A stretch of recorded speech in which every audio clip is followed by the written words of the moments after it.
지난해 우리 사회의 화두 중에 하나가 바로 세대 간의 갈등이었습니다. 2030 세대와 4050 세대, 그리고 그 윗세대들의 생각이 많이 다르죠. MBC가 북한과 통일이라는 주제로 세대 간 소통의 기회를 마련했는데요. 함께 보시겠습니다.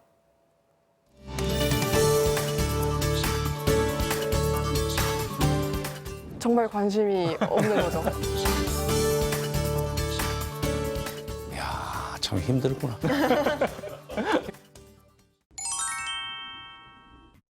단일팀 만들려면 우리 선수가 빠져야 돼요. 근데 이제 그 뺏긴 사람 입장에서는 불평할 수가 있으나 국가적인 차원에서 보면은 민족의 위상을 높이는 일에 가진 쪽에서 양보를 좀 해야 돼요.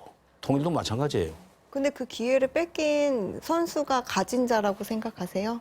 아니 그러니까 제가 만약에 아이스하키 고소했습니다. 네. 감독도 고소하고 장관도 고소하고 저희 부모님 시켜가지고 저기 청와대 앞에서 1인 시위해가지고 끝까지 제 권리를 찾아낼 거예요. 이게 왜냐면 민주주의거든요. 하키팀 선수들한테 의사를 묻는다든가 수렴하는 거 없이 과정이 불공정하거나 갑자기 국가의 압력으로 뭔가 이루어지는 거라면 동의하기 어려울 거라고 생각이 들고,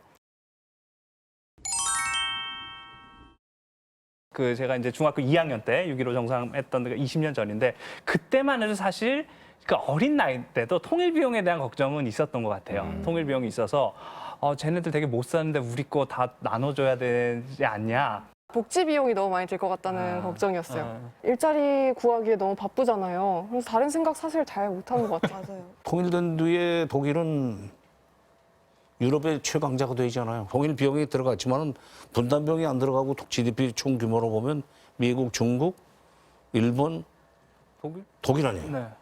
8천만 인구를 가지고 4등을 했다는 것은 우리도 지금 통일이 되면은 그러나 8천만 가까이 될 텐데 세계 5위권, 6위권 경제 대국이 되는 것은 따놓은 당상이에요. 같은 민족끼리 싸우는 모양새를 비칠 때 일본이 제일 지금 즐기고 있어요, 이걸. 일본 좀 약오르게 하기 위해서도 좀 통일을 좀 해야 돼요. 통일이라는 걸 이야기하면 되게 공허하게 들린다 이런 이야기들이 많았고, 통일이라고 하는 용례를 메뉴 통일하자 정도밖에 없잖아요. 근데 그거 짜장면 시켜요. 네, 짬뽕. 너무 폭력적이잖아요. 그렇죠, 사실 맞아요. 나는 먹고 싶은 게 있을 수 있는데 나의 의사를 물어보지 않는다는 거. 통일을 하면 뭐 GDP가 높아진대, 뭐 일자리가 늘어난대. 그게 내 이야기는 아니라고 느끼는 게 더 많아서 제가 통일의 공포를 느끼고 있구만.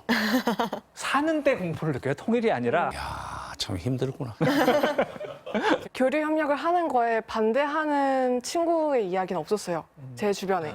관심 없지만 근데 저는 만약에 통일이 된다면 북한 사람들과 잘 지내고 싶어요. 동등한 한반도의 시민으로서. 저렴한 노동력, 지하자원 이런 건데 제 친구가 그거 제국주의 아니냐고 맞아요, 그러더라고요. 맞아요. 저 이거 되게 네. 폭력적이라고 생각하거든요. 이런 담론이요. 근데 그 독일 통일을 보면 동독과 서독이 사실 그렇게 크게 다르지가 않았다는 게 좀 그 차이점인 것 같아요. 우리가 이렇게 북한과 이렇게 누릴 수 있는 공통의 코드가 참 찾기가 힘들 것 같아요. 예를 들어 미스터 선샤인 같은 뭐 드라마를 같이 보면 어떻게 즐길 수도 있을 것 같은데 그게 조금 자유롭지 않다 보니까 웬만하면 M사의 드라마를 좀 예. 드라마를 안 키워서 마치 70년대 대한민국이 서울에 없듯이 맞아요. 80년대 북한도 지금 평양에 없습니다. 그래서 재작년 10월 달에 평양 갔다가 여학생들이 부르는 노래가 완전히 이게 레드벨벳 흉내를 내는 거예요. 그 다리를 흔들면서 노래 부르는 걸 보고 저거는 짧은 그 만남이었지만은 좀 물이 들었구나. 그래서 너무 자연스럽게 북한 사람들이랑 같이 살아야 된다는 걸 생각을 하는데 그게 뭔지 전혀 상상이 안 된다는 점이 좀 문제. 우리나라에 와서 오랫동안 산 외국인들한테도 잘 되어지지 않고 있는 상황인데 걱정이 많구나. 걱정이 많아. 북한의 경우에도 이런저런 이유로 기회가 주어져서 경제 사정이 좋아지면은 지금과 같은 저런 그 1인 우상화 내지는 독재는 더 이상 유지할 수 없습니다. 그게 우리가 지금 북한을 데리고 가야 될 길이에요.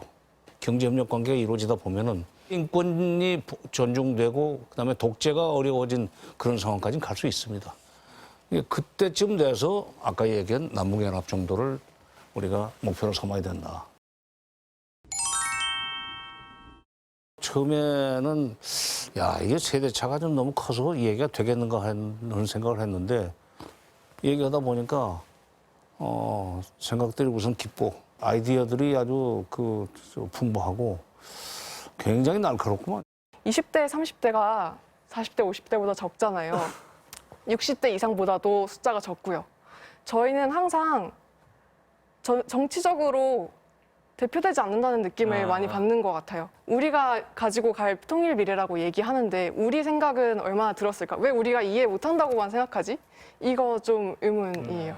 인구 5천만 명이 동시에 이민을 가지 않는 이상은 북한이라고 하는 이웃을 맞대고 살 수밖에 없잖아요. 북한이 지금은 좀 우려스럽고 불안한 이웃이지만 결국은 좋은 이웃으로 바꾸고 통일과 평화에 대한 우리 의지를 계속해서 다지고 이렇게 세대 간 남남 대화를, 사회적 대화를 계속하는 것들, 그런 것들이 아주 굉장히 필요한 그런 시점이 아닐까 생각을 해봤습니다.